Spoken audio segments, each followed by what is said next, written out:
தம்பிகளே, தங்கைகளே, முதல்ல உங்கள் அனைவரையும் நான் வரவேற்கிறேன், உங்களை வாழ்த்துகிறேன். ஏனென்றால் இந்த தவக்காலம் இன்றைக்கு இருக்கின்ற இளைஞர்கள் அதை பற்றி புரியாத ஒரு சூழல்.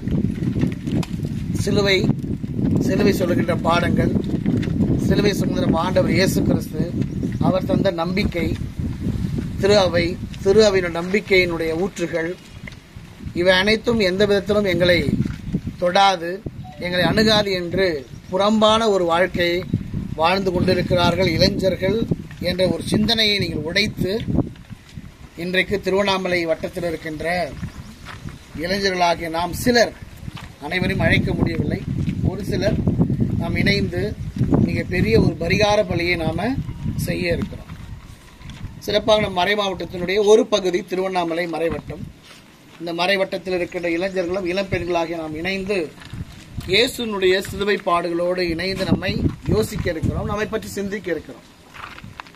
நாம் வழக்கமாகவே நம்மை பற்றியே உணர்ந்து இந்த உலக காரியங்களோடு நாம் இணைந்து செயல்பட்ட தருணத்தை எல்லாம் உடைத்து இன்றைக்கு இயேசு எனக்கு என்ன சொல்ல போகிறார், இயேசுனுடைய சிலுவை எனக்கு சொல்லுகின்ற செய்தி என்ன என்பதையெல்லாம் நாம் ஆழமாக உணர்ந்து உண்மையிலேயே விசுவாசத்தோடு நாம் இப்பொழுது இந்த 2000 ஆண்டுகளுக்கு முன்பாக இதே போன்ற ஆண்டவர் இயேசு கொல்கத்தா மலையை நோக்கி சிலுவை சுமந்து சென்றார். இன்றைக்கு இயேசு மட்டுமல்ல, நாமும் சிலுவை சுமந்து செல்ல போகிறோம். நாம் நடக்கின்ற ஒவ்வொரு படியுமே நம் சிலுவை சுமந்து செல்கிறதனுடைய அர்த்தங்களை நமக்கு ஆழமாக உணர்த்துகிறது. எனவே இது புனித பாடுகள், இது புனித பயணம். நாம் உயர ஏறுகின்ற பொழுது நம்முடைய உள்ளம் உண்மையிலே ஆண்டவருடைய இரக்கத்தால், ஆண்டவருடைய அருளால் பற்றி எரிய வேண்டும். எம்மாவுஸ் சீடர்களை போன்று ஆண்டவர் இயேசு கிறிஸ்துவை அவர்கள் உணர்ந்த பின்பு, இயேசு கிறிஸ்து அப்பத்தை பிட்டு ரசத்தை அந்த சீடர்கள் கொடுத்த உடனே அவர்களுடைய சிந்தனையும் அவருடைய உள்ளமும் இயேசுவை பற்றிய நினைவுகளால் பற்றி எரிந்தது என்று நமக்கு வேதம் சொல்லுகிறார். எனவே இயேசுனுடைய இந்த சிலுவை பாடுகள் நாமும் உயர செல்ல செல்ல செல்ல நம்முடைய வாழ்வை ஆழமாக சிந்திக்க வைப்பதோடு நம்மை புனித வாழ்வுக்கு உந்தி தள்ள வேண்டும். நம்முடைய பழைய வாழ்க்கை புதிய வாழ்க்கைக்குள் நாம் நகர்த்த வேண்டும். இதுதான் இன்றைய இளைஞர்களாகி நாம் முதலாக ஆழமாக சிந்தித்து இந்த தவக்கால சிலுவை பாதையை நாம ஏறெடுக்க போகிறோம். எனவே இந்த உன்னதமான காலம், இந்த அருளின் காலத்தில் சில இளைஞர்களாக நாம் இருந்தாலும் இதை உணர்ந்து இந்த சிலுவை பாதையை நீங்கள் என்னோடு, உங்களோடு நானும், என்னோடு நீங்களும், தந்தையோடு அனைவரும் சேர்ந்து இந்த புனித பாதையை நாம் மேற்கொள்வோம். ஒரு இயக்கத்தினுடைய இயக்குனர் தந்தை அவர்களே, அவர் சகோதரிகளே, அன்பு தம்பிகளே, தங்கைகளே, உங்கள் எல்லாரையும் எங்களுடைய கார்மேல் மலை மாதா தலத்திற்கு அன்போடு முதல்ல வரவேற்கிறேன். குறிப்பாக எங்களுடைய பங்கு பேரவையினுடைய இளையோர் இயக்கத்தினுடைய இளைஞர்களுடைய பொறுப்பாளர்களாக இருக்கிற திருவாளர் ஜான், செல்வன் பிலமன் ராஜ், மற்றும் எங்களுடைய இயக்கத்தினுடைய தலைவராக இருக்கிற மெர்வின், துணைத் தலைவராக இருக்கிற ஸ்டீஃபன் மற்றும் எங்களுடைய உறுப்பினர்கள் எல்லாருடைய சார்பாக உங்களை அன்போடு வரவேற்கிறேன். மேலும் முதல்ல தந்தை அவர்களுக்கு நன்றி சொல்லிக் கொள்கிறேன். இந்த சிலுவை பாதையை எங்களுடைய இந்த மலைக்கோவிலில் நடத்துவதற்கு நீங்கள் இடத்தை தேர்ந்தெடுத்ததற்கு, அது குறிப்பாக இந்த மலை, நீங்கள் பார்க்கிற இந்த இடம் இந்த மக்களுடைய 100 ஆண்டு கால விசுவாசத்தினுடைய அடையாளம். அதனால் இங்கே நீங்கள் செய்கிறது எங்களுக்கு மிகப்பெரிய ஒரு பெருமை. கண்டிப்பாக இந்த சிலுவை பாதை உங்களுடைய வாழ்வின் ஏதாவது ஒரு மாற்றத்திற்கு உங்களுக்கு உதவியாக இருக்கும் என்று நான் நம்புகிறோம். எங்கள் அன்பின் பரலோக தந்தையும் அன்பு திருமகன் எங்கள் ஆண்டவர் இயேசுனுடைய பாடுகளினாலும் இறப்பினாலும் உயிர்ப்பினாலும் எங்களை மீட்டெடுத்தவரை, இந்த நாளில் நம்முடைய மலைக்கோட்டத்தில் இருக்கிற எல்லா இளைஞர்களும் பெண்களும் இந்த நாளில் நம்முடைய தருத்தலத்தில் ஒன்று கூடி இந்த சிலுவை பாதை செய்ய சித்தமாக இருப்பதற்காக நமக்கு நன்றி செலுத்துகிறோம் ஆண்டவரே. இந்த நாளில் இங்கே வந்திருக்கிற எல்லா பிள்ளைகளும் நம்முடைய கரங்களில் ஒப்பு கொடுக்கிறோம் ஆண்டவரே. அவர்களை இந்த நாளில் ஆசீர்வதியும். இந்த வழிபாட்டில் பங்கெடுப்பதற்கு ஆர்வமாக இருக்கிற அந்த பிள்ளைகள் இங்கு வாசிக்கப்படுகிற அந்த சிந்தனைகளோடு தங்களை ஒன்றிணைத்து இவர்கள் நம்முடைய மறை மாவட்டத்திற்கு, இந்த மலைக்கோட்டத்திற்கு நம்முடைய பங்கிற்கு ஆசீர்வாதமாக இருக்கும்படியாக இன்னும் அவர்களை நிறைய கட்டி எழுப்பவும், அவருடைய கருத்துக்கு நிறைவேறவும், அவர்கள் இந்த சிறு சிலுவை பாதையில் எந்த கருத்திற்காக சிறப்பாக பங்கெடுத்து ஜெபிக்க இருக்கிறார்களோ அந்த கருத்துக்களை எல்லாம் நிறைவு செய்து இந்த பிள்ளைகள், இந்த குடும்பங்களுக்கு நம்முடைய மறைக்கோட்டத்திற்கு, மறை மாவட்டத்திற்கு ஆசீர்வாதமாக வைத்திருக்கும்படியாக ஜெபிக்கிறோம். அவருடைய வளர்ச்சி எங்கள் எல்லாருக்கும் மகிழ்ச்சி கொடுக்கக்கூடியதாக இருக்கட்டும். இந்த பிள்ளைகளுடைய வாழ்வு இன்னும் நிறைய இளைஞர்களை ஈர்க்கிற ஒரு வாழ்வாக இருக்கும்படியாக ஆண்டவர் இந்த நாளில் சிறப்பாக இந்த திருச்சிலுவை பாதையின் வழியாக அவர்களை தொட வேண்டுமாய் உண்மை கெஞ்சி மன்றாடி இந்த திருச்சிலுவை பாதையை நாங்கள் தொடங்குகிறோம். இந்த பயணம் முழுவதிலும் நம்முடைய தெய்வீக பிரசன்னத்தையும் வழிநடத்தலையும் எங்களுக்குள்ளாக தந்தருள்வீராக.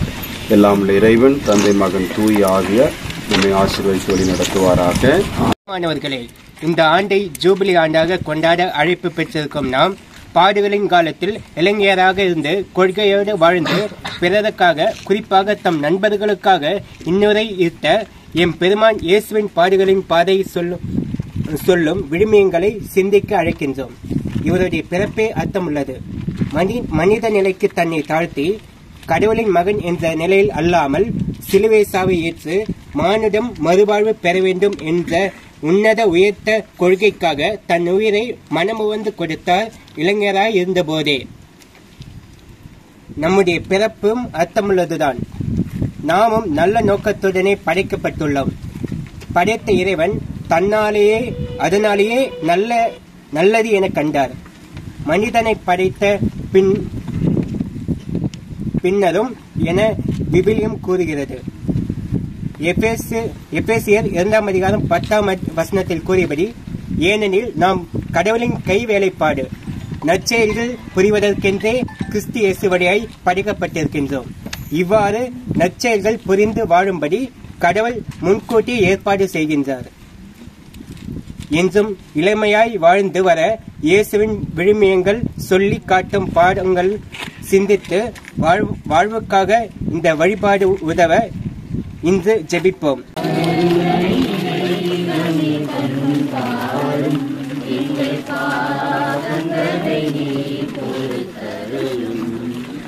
உடலும் அறிவும் மனமும் ஒன்று சேர்ந்து கொடுத்து எங்களுக்கு என்ன கற்றுக் கொடுக்கின்றேன். வாழ்விலே பல நேரங்களில் குற்றமற்ற மனிதர்கள் குற்றவாளிகளாக்கப்படுகின்றார்கள். ஏவுகின்றவர்கள் யாரோ, ஆனால் மாட்டிக்கொள்வதோ அம்புதான். நொறுக்கப்படுவதும் அம்புதான். இரத்தத்தை பார்ப்பதும் அம்புதான்.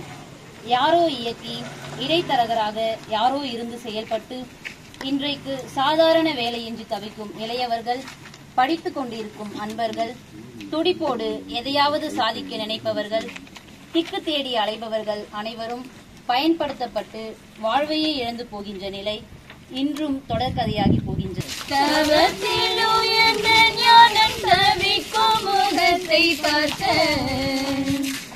கல்வாரிக்கு போகலாம்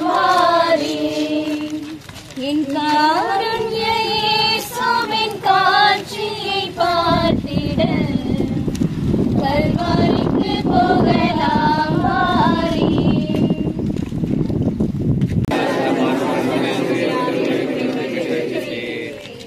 மக்களின் பாவங்களை, குற்றங்களை நீர் மீது பாரமான சிலுவையாக சுமந்து கொண்டு குற்றவாளியாக கருதப்பட முன்வந்தது எதனால்?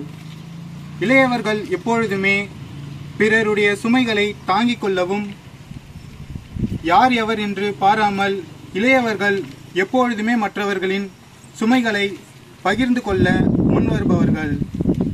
இத்தகைய மனநிலையை நீரும் கொண்டிருந்தீர் என்பதனை எமக்கு வெளிக்காட்டுகின்றீர். பவுலடிகளாரும் இதனையே தன்னுடைய மடல்களில் வெளிப்படுத்துகின்றார். திருச்சபை என்னும் பெரிய குடும்பத்தில் நாம் ஆற்ற வேண்டிய பணி பிறரது சுமைகளை தாங்கிக் கொள்ள முன்வர வேண்டும். கலாத்தியர் 6ஆம் அதிகாரம் 2ஆம் வசனம், ஒருவர் மற்றவருடைய சுமைகளை தாங்கிக் கொள்ளுங்கள், மற்றவருடைய குறைகளை அறிய முன்வரும்போது பொறுமையோடு அவர்களை பரிவுடனே திருத்த கடமைப்பட்டவர்கள். இது நாம் செய்ய வேண்டிய திருப்பணியாகும் என்கின்றார்.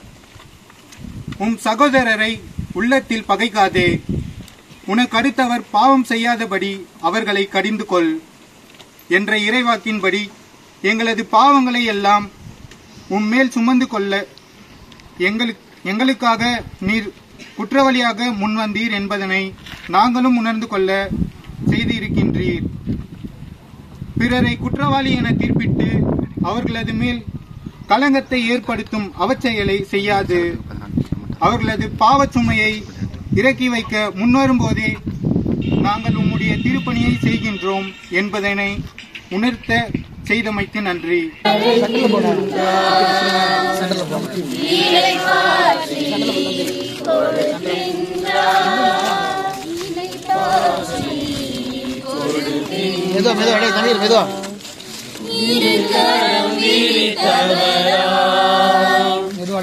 இதயத்தை திறந்தவரா,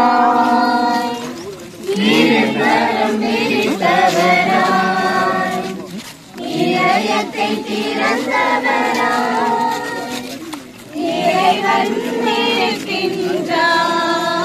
தடுமாற்றம் பாரமான ஆராதித்து வணங்கி உங்களுக்கு நன்றி என்று தோத்திரம் செய்கிறோம்.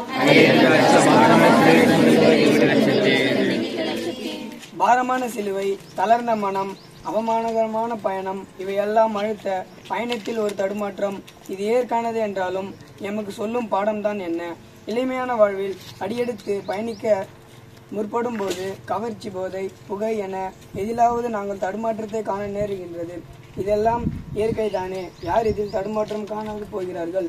இளமை வாழ்வு என்பது அற்புதமானது, ஆற்றல் பெற்றது என்பது உண்மை என்றாலும் எம்மை பெற்றவர்கள் எம்மை குறித்து பயன்படுகிற காரியம் எங்களது தடுமாற்றம் இயற்கை என்றாலும் அவர்களது அதனை கடந்து வந்தவர்கள் என்றாலும் நாங்கள் அந்த தடுமாற்றத்தில் இருந்து எழ இயலாத போவோமா என்பதுதான் அவர்களது பயத்திலும் அர்த்தம் இல்லாது போகவில்லை.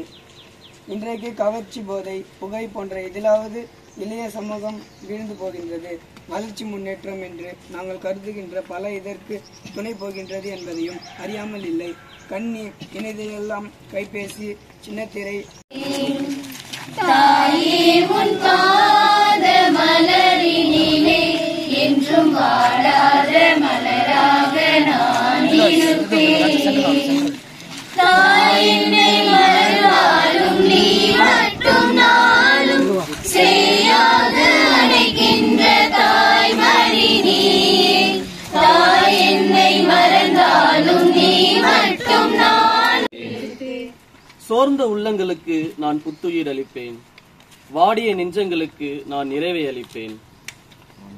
மனித உறவுகளில் நிலையான உறவு தாய் சேய் உறவு. இந்த உறவில் இருவருக்கும் சம உரிமை, சம பங்கு பாசம் உண்டு. ஏனெனில் தாய்க்கு தடுமாற்றம் எனில் மகனுக்கும் தடுமாற்றமே. வாழ்க்கை என்பது மரணத்தை நோக்கிய ஒரு பயணம் என்பதை சிந்திக்க கசப்பானதாக இருந்தாலும் அதுதான் உண்மை. வாங்கும் பொருளுக்கு உத்திரவாதம் உண்டு, ஆனால் நம்மில் வாழும் உயிருக்கு உத்திரவாதம் இல்லை. அடுத்த நொடி நம் கையில் இல்லை என்ற நிச்சயமற்ற நிலையினை நமக்கு உருவாக்குகின்றது. அன்று கல்வாரி மலையில் ஆண்டவர் இயேசுவுக்கும் அன்னை மரிக்கும் இடையே நடந்த பாச போராட்டம் இன்று நமக்கும் நம் பெற்றோர்களுக்கும் இடையே நடந்து கொண்டுதான் இருக்கின்றது. தனக்கு மகன் என்றாலும் தரணிக்கு இரட்சகன் தானே என்பதை அறிந்த அன்னை தனது தாய்மைக்குரிய வேதனையை விட தனது மகனின் லட்சியத்தை உணர்ந்து தன் துணிவை இழக்காமல் தன் மகனுக்கு ஊக்கமூட்டுகிறார். இயேசுவை கருவில் சுமந்த நாள் முதல் கல்லறையில் அடக்கம் செய்யப்படும் இறுதி நிகழ்வு வரை அன்னை மரியால் சந்திக்காத சவால்களே இல்லை. வாழ்க்கை பயணத்தில் பெற்றோரின் துணை மிக அற்புதமானது. கண் கண்ட தெய்வங்களாக நம்முடன் பயணிப்பவர்கள் அவர்களே. உங்கள் சொல்லாலும் செயலாலும் உங்கள் பெற்றோரை மதியுங்கள் என்று சீராக்கின் இறைவசனம் நமக்கு இறைவன் கொடுத்தமைக்கு நன்றி. பெற்றோர் சொல்படி கேட்டு வாழவும் அவர்கள் மனோநோக செய்யாமல் வாழவும் இனி வரும் காலங்களில் நாம் முடிவெடுப்போம்.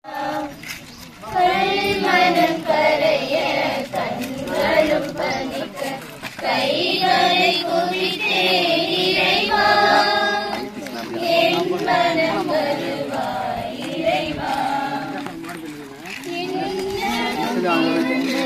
இதயத்தில் அமர்ந்து பொன்னதம் புனைவாய் இறைவா.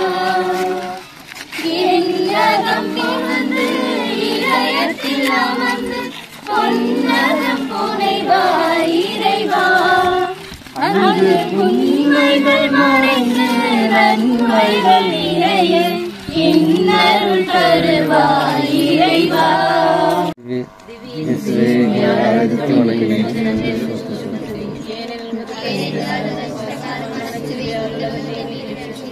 கடவுளின் குமாரா என்ற நிலையில் இருந்த போதும், எல்லாம் வல்லவராக இருந்த போதிலும், எதையும் செய்ய ஆற்றல் பெற்றவராக இருந்த போதிலும், சாதாரண சீமோனின் உதவியை பெற்றுக்கொள்ள முன்வந்தது எதனால்?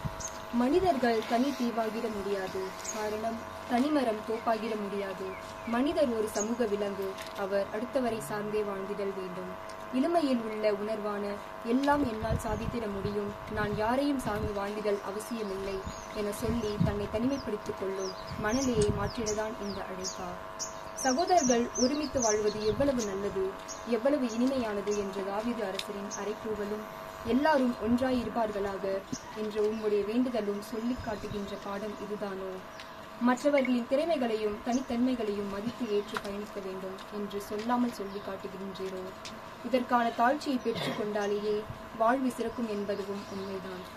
பணிவையே பெரிதும் நாடு சீராக் 7:17 என்ற இறைவாக்கு கற்றுக் கொடுக்கின்ற பாடத்தை ஏற்று எங்கெல்லாம் மற்றவரின் உதவி பெற்று ஏந்திட பணியாற்றிட முடியுமோ அங்கெல்லாம் உதவிகளை பெற்று பங்காளிகளாக மற்றவர்களையும் ஆக்கிக் கொள்வது பணியினை சுலபமாக்கும். அதுவே செயலினை சிறப்பானதாகவும் ஆக்கும். 6ஆம் நிலை. வெரோனிகால் இயேசுவின் முகத்தை துடைக்கிறார்.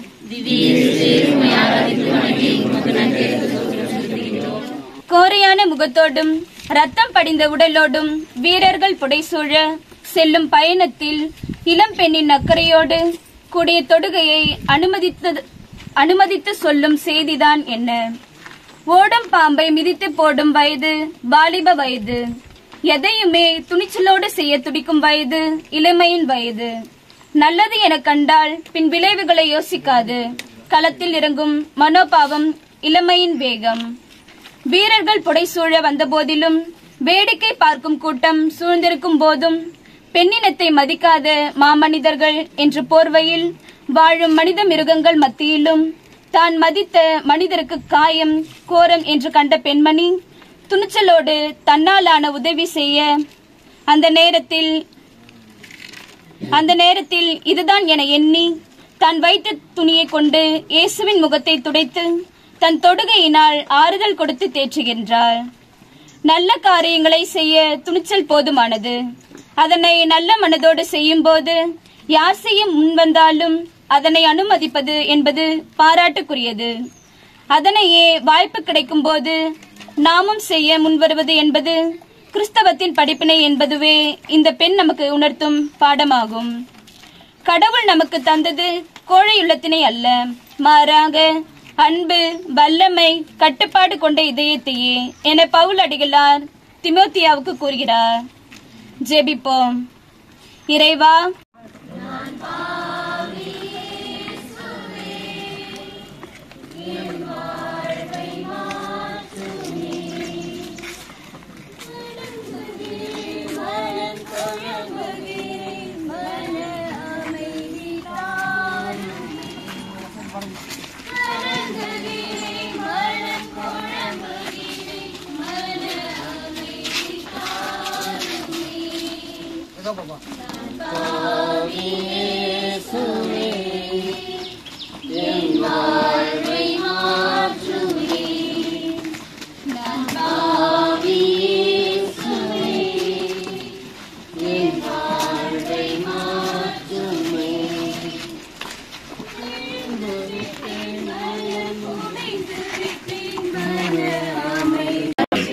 பயணத்தின் பாதையில் இரண்டாவது தடுமாற்றம்.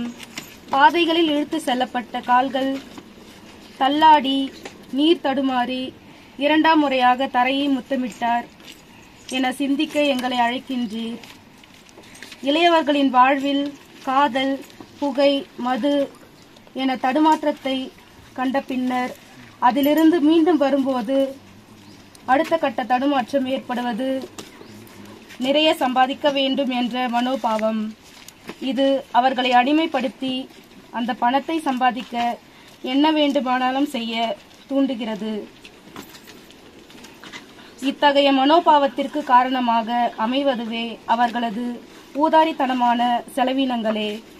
தாங்களும் பணமில்லாது நட்பு பாராட்ட முடியாது, பணமில்லையென் போனால் மதிக்க மாட்டார்கள் என்ற கருத்து நிலவுவதால் அதிக பணத்தினை எதிர்பார்த்து பணமும் உடையும் உணவும் இவர்களுக்கு பெரிதாக்கப்படுகின்றது. நண்பர்களுக்கு துரோகம் இழைப்பது, பெற்றவர்களை சபிப்பது, உடன் பிறந்தாருக்கு இடையூறு விளைவிப்பது என்ற பாவ செயல்களுக்கு அடிமைப்பட்டு போய் தங்களது அமைதியை, நிம்மதியை தொலைக்கின்றனர். இதற்கு காரணமாக அமைகின்ற எளிமையான வாழ்வு மட்டில் அவர்களிடம் இல்லாத தெளிவும், எளிமை என்பது ஏளனமான ஒன்ற கருத்தும், வெளிப்புற வரட்டுத்தனமான கௌரவ வாழ்வும் இத்தகைய பாவத்திற்கு இளையவர்களை அடிமைப்படுத்தி கீழே விழ செய்கின்றது. இறைவனது போதனையே எளியவர்கள் பேறு பெற்றோர், ஏழைகளாய் வாழ்வோர் பேறு பெற்றோர் என்று அமைந்துள்ளது. இறைப்பற்றில்லாதோரை வறுமை தீயது என்பர் என வேதம் கூறுகின்றது.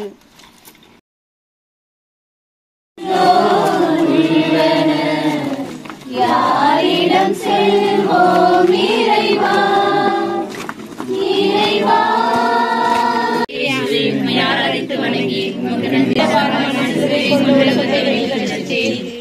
பாடுகளின் பாதையில் மகளிர் படை சூழ்ந்து வருத்தம் தெரிவிக்க அவர்களிடம் உங்களுக்காகவும் உங்களது குழந்தைக்காகவும் அழுங்கள் என சொல்லி அவர்களை சிந்திக்க செய்யும் நோக்கம்தான் என்ன?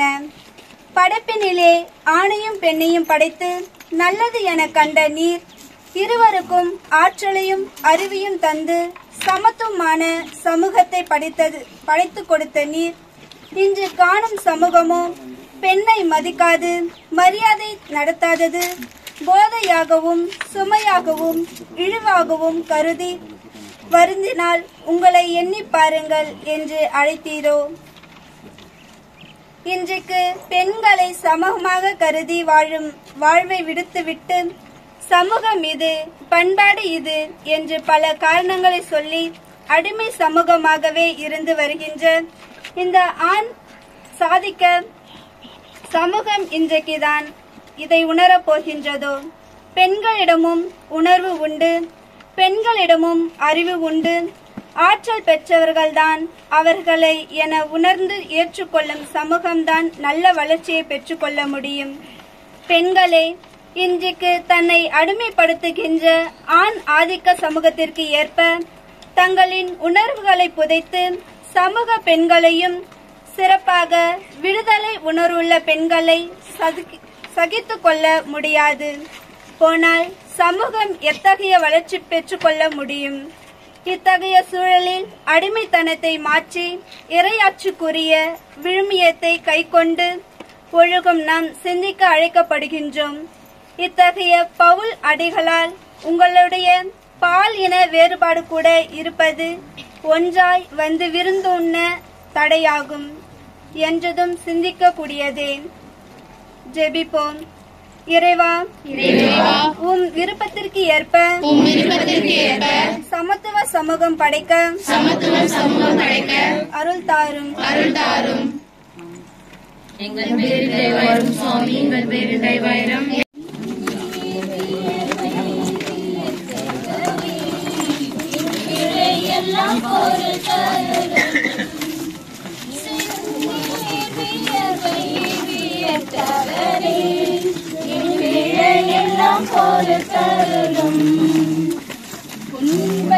கசையாள் குடித்தவரே,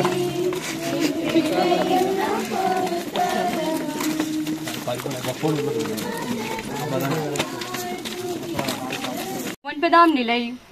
3ஆம் முறை தரையில்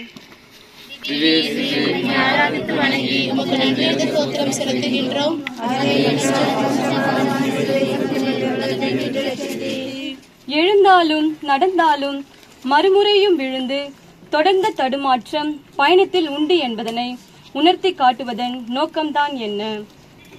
3வது எண்ணிக்கைக்கு அல்ல, மாறாக தடுமாற்றம் வாழ்வின் பயணத்தில் தொடரத்தான் செய்யும், தளர்ச்சி அடையாது. நமக்கு முன் தடுமாறியவர்கள் கரம் கொடுத்து தூக்கிவிட இருக்கும்போது அவர்களின் துணை பெற்று வாழ்விலே பயணிக்க முடியும் என்ற நம்பிக்கையை பெற்றுக்கொள்வது காலத்தின் கட்டாயம். இன்றைக்கு இளையோவர்கள் பயணத்தில் எத்தனையோ தடுமாற்றங்களை சந்தித்து வருகின்றார்கள். அது ஒரு தொடர்கதையானாலும் சிந்திக்க வேண்டிய ஒன்று. தங்களது விசுவாசத்தில் ஏற்படுகின்ற தடுமாற்றம் இவர்களை பின்னடைவு அடையச் செய்கின்றது என்பதனை புரிந்து கொள்ளுதல் அவசியமானது. கேள்விகள் கேட்கும் வயதுக்கு வரும் அவர்கள் தங்களது விசுவாசத்தையும் நடைமுறை நிகழ்வுகளோடு ஒப்பிட்டு பார்த்தும் கேள்விகள் கேட்டு பார்த்தும் விசுவாச தடுமாற்றத்தை சந்திக்கின்றார்கள். இதிலே அவர்களுக்கு தவறான மாதிரிகை காட்டப்படுகின்றது. யோசிப்பது ஒன்று, நடைமுறைப்படுத்துவது வேறொன்று. நான் எப்படியும் இருப்பேன், ஆனால் மற்றவர்கள் மாத்திரம் ஒழுக்கமாக இருக்க வேண்டும் என்ற மனநிலை. இதுபோன்று தங்களை வழிநடத்த பொறுப்பேற்றுள்ள பெற்றோர், கல்வியாளர்கள், மதகுருமார்கள், துறவிகள் என்பவர்கள் முரண்பட்ட தங்களது வாழ்வினால் காட்டும் துர்மாதிரிகை இத்தகைய இளையவர்களை தடுமாற்றம் காண செய்கின்றது என்பது உண்மைதான். மனிதனாய் மண்ணில் பிறந்த இயேசுவே, உம் இரத்தத்தால் எம்மை கழுவும். மனிதனாய் மண்ணில் பிறந்த இயேசுவே, உம் இரத்தத்தால் எம்மை கழுவும். வியர்வையாய் இரத்தம் சிந்திய இயேசுவே, உம் இரத்தத்தால் எம்மை கழுவும்.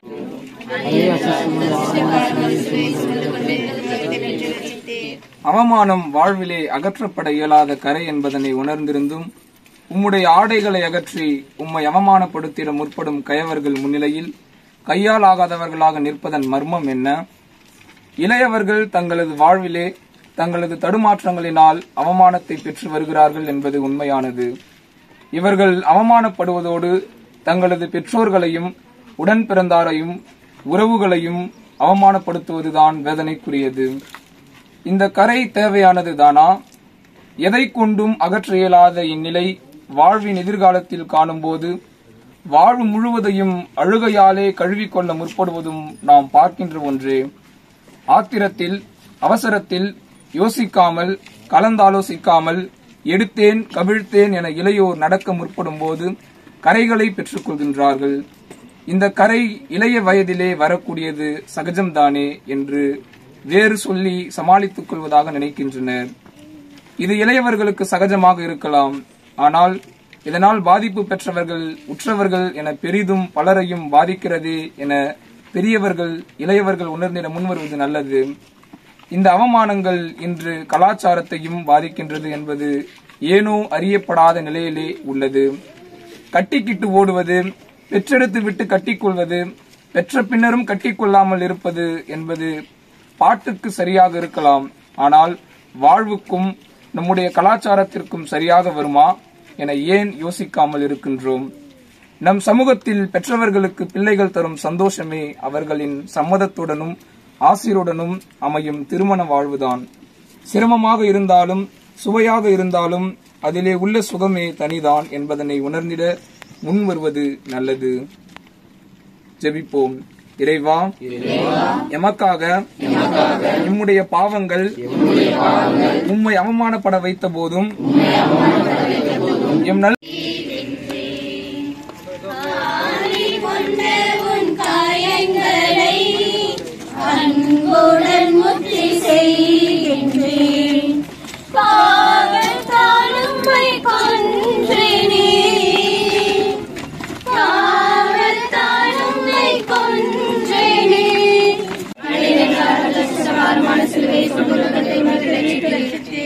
நல்லதையே செய்ய நடந்த கால்கள், அள்ளி கொடுத்த கரங்கள் ஆணிகளால் அறியப்படுவதை எப்படி எடுத்துக்கொள்ள என்று எங்களுக்கு கற்றுக் கொடுக்கின்றீர். இளையவர்கள் கண்டிக்கப்படுவதை விரும்புவதில்லை. தன்னுடைய சுயம் பாதிக்கப்படுகின்றதோ என அவர்கள் எதிர்க்க முற்படுகின்றார்கள். கண்டிப்பு என்பது காட்டிற்கு போகிறவர் எடுத்து செல்கின்ற கைவிளக்கு போன்றது. இருட்டாய் உள்ள காட்டை, அதன் அழகை அந்த கைவிளக்கு காட்டிக்கு விடுவதில்லை. மாறாக அடுத்த அடி அந்த காட்டினில் எடுத்து வைக்க மிகவும் உதவியாயிருக்கும். வாழ்க்கையை முழுவதையும் அதனுடைய சிறப்பையும் காட்டிவிடாது.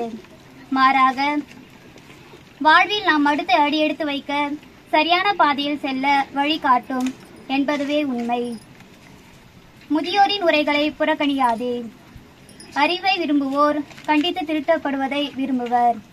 கண்டிக்கப்படுவதை வெறுப்போர் அறிவற்ற விலங்குகள் ஆவர்.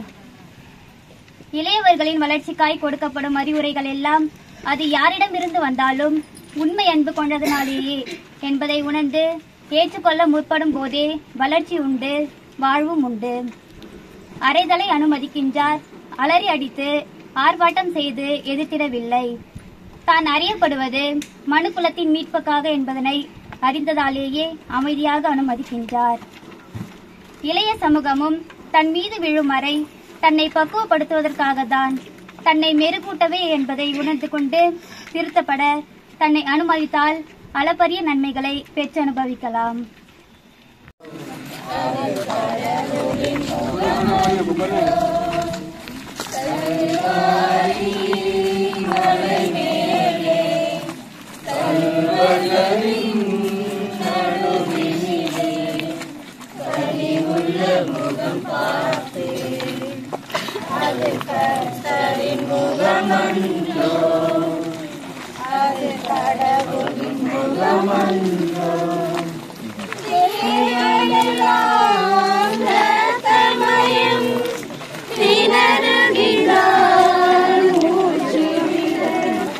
பனிரெண்டாம் நிலை மரணம். திவ்யேசுவே உம்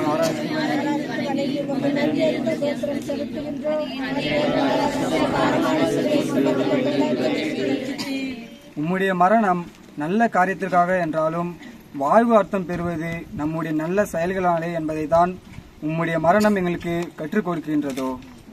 வாழ்வு அர்த்தம் பெற வேண்டும். அர்த்தமற்ற வாழ்வு கனிக்கோடா மரம் போல. இதற்காகவே அர்த்தமான வாழ்வு பரிசாக தரப்பட்டுள்ளது. கொடையாக பெற்ற உயிர் மூச்சை பேணி காத்து உரியவரிடமே ஒப்பு கொடுப்பதுதான் வாழ்வுக்கான அர்த்தம். இத்தகைய வாழ்வினில் மரணம் தவிர்க்க முடியாத ஒன்று. அந்த மரணத்தை எப்படி எதிர்கொள்வது என்பது இறைவார்த்தையின் ஒளியில் தியானிக்கவே இவரது மரணம் அமைந்துள்ளது. என் பொருட்டு வாழ்வை ஏற்பவர்கள் அதனை பெற்றுக்கொள்வார்கள் என்கின்றார். வாழ்வு எந்த நோக்கத்துடனே தனக்கு தரப்பட்டதோ அந்த நோக்கத்திற்காக அர்ப்பணித்து சாவை ஏற்றுக்கொள்கின்றார். எனவே அவர் மரித்தும் உயிர் வாழ்கின்றார் என்பதுவே நம்முடைய நம்பிக்கை. இளையர்கள் தங்களது வாழ்வின் நோக்கம் அறிந்து கொண்டு வாழ்வது என்பது அவசியமானது. அந்த நோக்கத்திற்காய் மரணத்தை சந்திக்க நேரிட்டாலும் அதனை துணிவுடனே எதிர்கொள்ளும் மனநிலை பெற வேண்டும். அருட்செல்வி ராணி மரியா போன்ற பல பணியாளர்கள் தங்களது குறிக்கோள் அறிந்து தங்களை அர்ப்பணித்தார்கள். அன்னை தெரேசா போன்றவர்களும் தன் வாழ்வின் நோக்கம் அறிந்து அத்தனை இடர்பாடுகள் மத்தியிலும் வாழ்ந்தார்கள். இன்றும் பல மறைப்பணியாளர்கள் இறையாட்சி நம்பிக்கையில் உறுதியாய் நின்று சான்று பகிர்ந்திருக்கிறார்கள் என்பதை அனைவருமே ஏற்றுக்கொள்வோம். வாழ்வை அலட்சியமாய் எண்ணாமல் அர்த்தமுள்ளதாய் எண்ணி அர்ப்பணமாக்குவோம். ஜெபிப்போம். உம் ஆவியை எனக்கு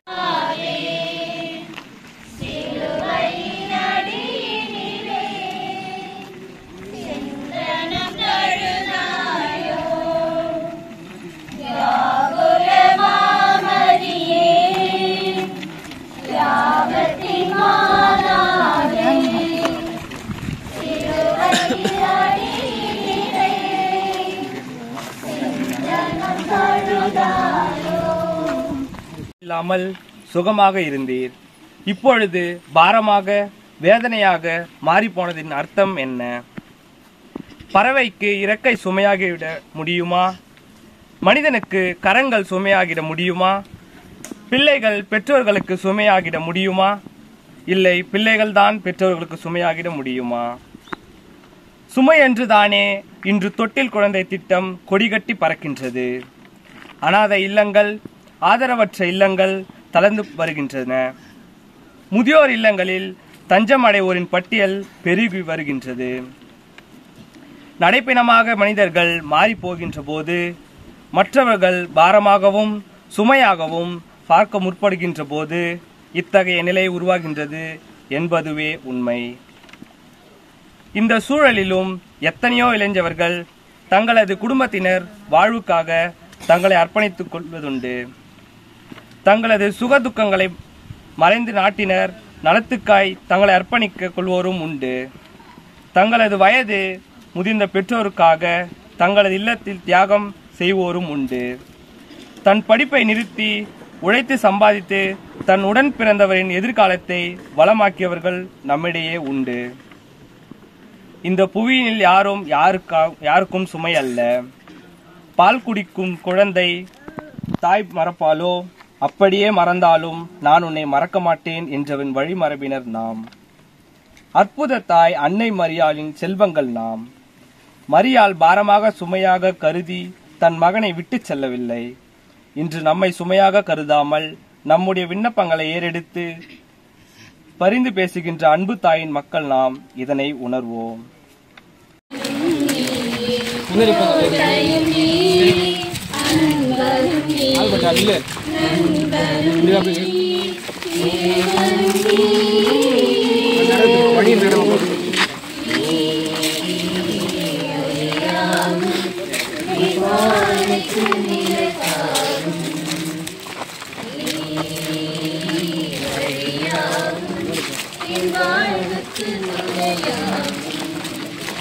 பதினான்காம் நிலை கல்லறை.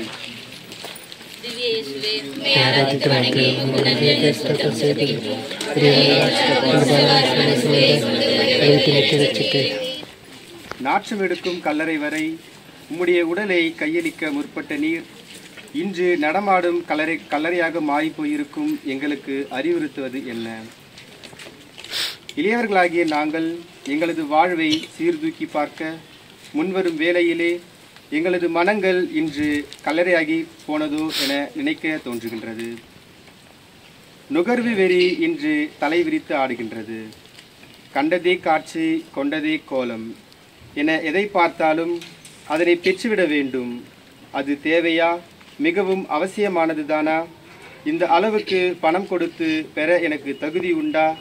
இதனால் எனக்கு தகுதி கூடி போகின்றது என்பது போன்ற எந்த கேள்விக்கும் இடமின்றி பார்த்தேன் பெற்றன பயனில்லையோ தூக்கி எறி என்ற எண்ணத்திற்குள் இன்றைய தலைமுறை நாங்கள் பயணிக்கிறோம்.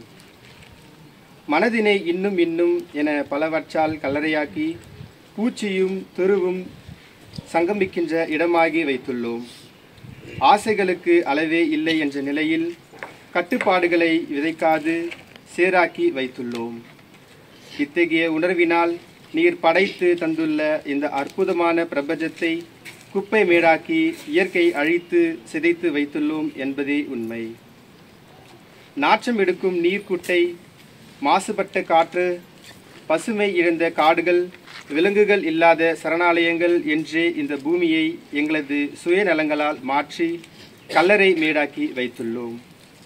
இதனால் மனங்களும் இன்று சுடுகாட்டை போல மயான அமைதியிலே தத்தளிக்கின்றது. உயிர்ப்பு உண்டு என்ற நம்பிக்கையும் தளிர்ந்தோன்றும் என்ற தன்னம்பிக்கையும் எங்களுக்கு வாழ்வு தரட்டும்.